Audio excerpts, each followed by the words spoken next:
Hi, I'm Zariah. Some people say I'm stubborn, but I prefer to call it determined. That determination got me where I am today. Senior marketing executive at a Fortune 500 company and proud owner of my dream apartment in the heart of downtown. My phone buzzed on the kitchen counter as I was making my morning coffee. It was my sister, Kendra. Z, I need to talk to you. Can you come to Mom and Dad's for dinner tonight? Everything okay? I asked, already sensing something was off. Just be there, okay? 7 o'clock. When I arrived at my parents' suburban home that evening, the tension was thick enough to cut with a knife. Mom was nervously arranging appetizers while Dad paced in the living room. There's my successful daughter, Dad announced as I walked in, giving me an unusually enthusiastic hug. Kendra sat on the couch, eyes puffy from crying. I'm divorcing Derek. I nearly choked on my water. What? I thought you guys were happy? Well, things change, she mumbled, avoiding eye contact. Mom jumped in. The important thing is that Kendra needs our support right now. All of our support. Over dinner, the bomb dropped. Derek's family has powerful lawyers, Dad explained. Kendra needs top-notch representation to get what she deserves from that marriage. I'm sorry to hear that, I said, genuinely concerned. I can loan you some money to help with the initial... We need more than that, honey, Mom interrupted. We need you to sell your apartment. The room went silent as I processed what I'd just heard. You want me to sell my home? The one I saved for 7 years to buy? Dad leaned forward. It's an investment property, Zariah. You can buy another one later. Your sister needs this. It's not an investment property. It's where I live, I said firmly. And I'm not selling it. Kendra burst into tears. See? She always puts herself first. I put myself first? I offered to loan you money, I shot back. Dad slammed his hand on the table. We helped you with that down payment, Zariah. We have a stake in that property. That stopped me cold. What are you talking about? You never gave me a penny for my apartment. Don't be ungrateful, Mom snapped. We absolutely contributed to your down payment. That's a lie and you know it, I said, standing up. I have the bank statements to prove it. Dad's face turned red. Your sister's life is falling apart and you're worried about bank statements? I worked 2 jobs for years to afford that place, I said, grabbing my purse. I'm not selling it because Kendra's marriage failed. As I headed for the door, Dad called after me. If that's your position, we'll have no choice but to take legal action. I turned back, stunned. Legal action? For what? For our share of your apartment, Mom said coldly. We'll prove we helped with the down payment. You're threatening to sue me? Your own daughter? My voice cracked. Kendra wouldn't look at me. You're forcing their hand, Z. I looked at my family, people I thought I could trust, and realized I was looking at strangers. Try it, I said quietly. You'll regret it. I slammed my apartment door and threw my keys across the room. The nerve of them. 2 days passed with no contact from my family. I was beginning to think maybe they'd come to their senses when a courier knocked on my door. Delivery for Zariah Williams. Signature required. The manila envelope felt heavy in my hands. As soon as I opened it, my stomach dropped. Legal papers. My own parents were actually suing me for 40% ownership of my apartment. I called my friend Maya, who happened to be a lawyer. They can't be serious, she said after I explained the situation. What proof do they have of contributing to your down payment? None, because they didn't contribute a dime. Send me the paperwork. I'll come over tonight. When Maya arrived, her expression turned grim as she reviewed the documents. Zariah, this is bad. They've submitted bank statements showing a $45,000 transfer to your account 3 years ago. That's impossible. I never received that money. Maya pointed to a document. According to this, you signed a promissory note acknowledging it as a loan toward your down payment. I grabbed the paper, staring at what appeared to be my signature. This is forged! I never signed this! My phone rang. It was Kendra. Have you received the papers yet?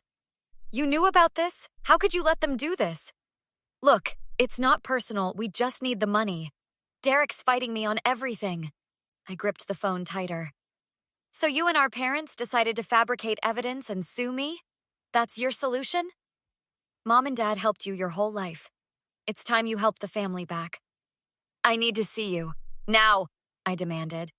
An hour later, Kendra sat uncomfortably on my couch while Maya observed from the kitchen. The signature is forged, Kendra. That's a crime. It's not forged. You just don't remember signing it because you were so excited about the apartment. I pulled out my laptop. Let's look at my actual bank statements then. As I scrolled through my records, Maya pointed something out. Wait, what are these loan payments going out of your account every month? I squinted at the screen. $300 monthly payments to Quick Loan Finance? I don't have any loans with them. Kendra suddenly became very interested in her phone. What else don't I know, Kendra? I asked, my voice dangerously quiet. Fine. Mom and Dad took out some personal loans using your information a few years ago. They were in a tight spot after Dad's business problems. Maya nearly choked. That's identity theft. I was processing this betrayal when Maya noticed something else. These payments started around the time you got that promotion. Did you update your income information anywhere your parents might have access? A horrible realization dawned on me. My parents had been my emergency contacts on everything since college. Why does Derek have such good lawyers anyway? I asked suddenly. His family always liked you. Kendra looked away. He found out I was seeing someone else. You were cheating on him? And now you want me to sell my home to fund your divorce after you cheated? It wasn't like that. Jason and I just connected. Jason? Your yoga instructor? Are you kidding me? Whatever. You've always been so judgmental. I stood up.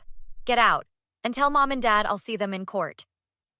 After Kendra left, Maya and I dug deeper into my finances.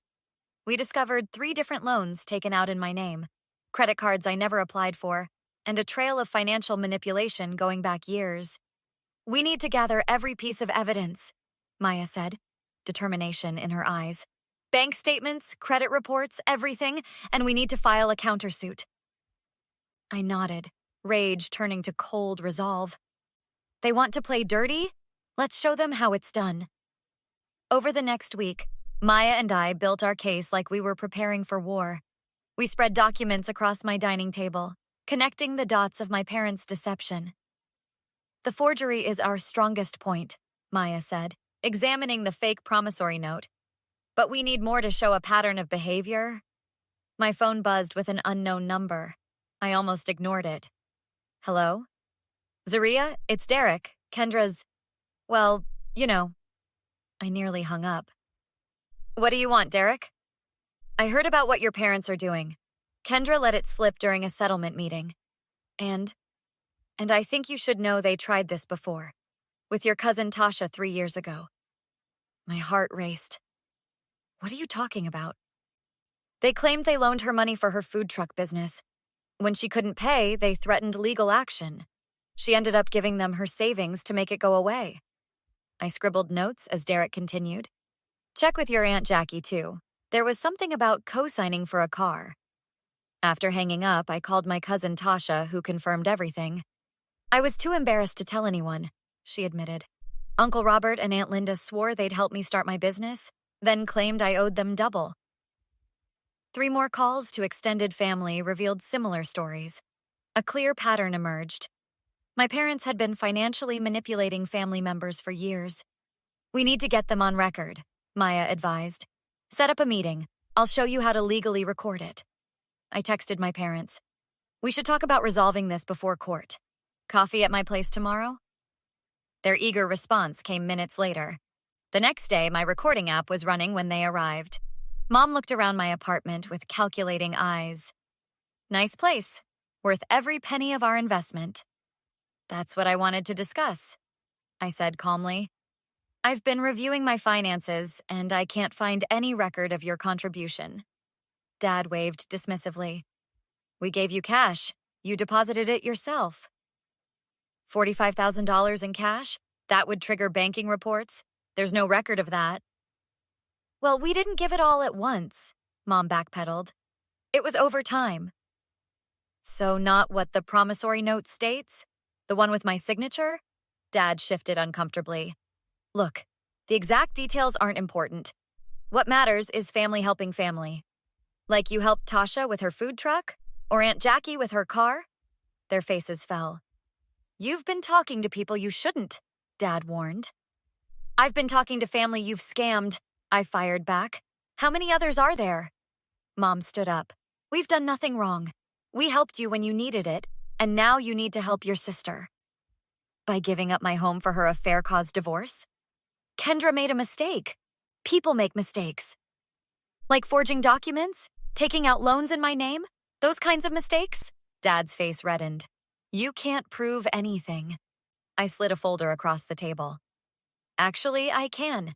This is your last chance to drop the lawsuit before I file my countersuit with evidence of forgery and identity theft.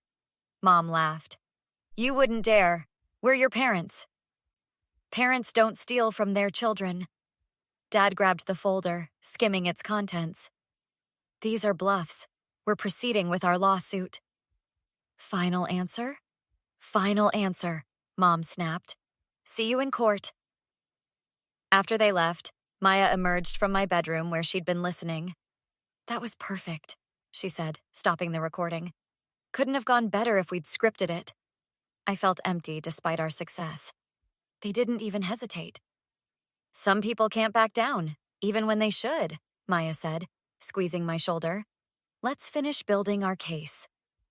We spent the night organizing every document into a devastating timeline of my parents' deception, ready to deliver justice they never saw coming.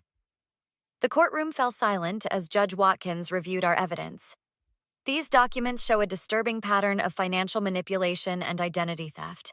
The forged promissory note alone is grounds for dismissal. My parents' lawyer tried to interrupt but was cut off. Not only am I dismissing the case against Miss Williams, but I'm granting her countersuit in full. Mr. and Mrs. Williams, you will repay all fraudulent loans plus damages totaling $78,000. I'm also referring this case to the district attorney for potential criminal charges. Dad stood up, red-faced.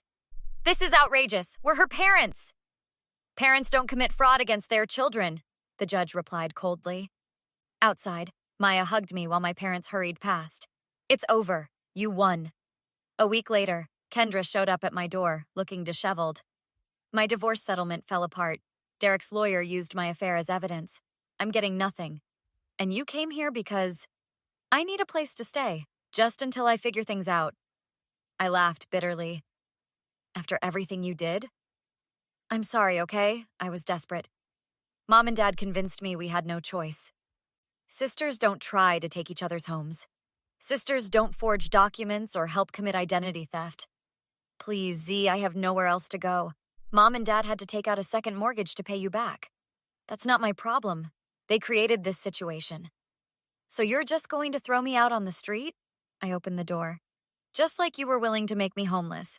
Karma's a bitch, isn't it? After she left, my phone buzzed with a text from Derek. Heard what happened in court. Good for you. Coffee sometime? 2 months later, we sat having lunch with Maya and her husband. You should see their faces at the country club, Derek said. Nobody will talk to them since the story got around. Uncle Robert lost clients at his accounting firm, Maya added. People don't trust accountants who commit fraud. I almost feel bad for them, I said. Derek raised an eyebrow. Almost? Almost. Then I remember they were willing to make me homeless to cover up Kendra's mistakes. How's the security system working? Maya asked. Great. No more unexpected family visits. Derek raised his glass. To chosen family, the people who actually have your back. We clinked glasses as my phone rang with another blocked number, the 4th time that day.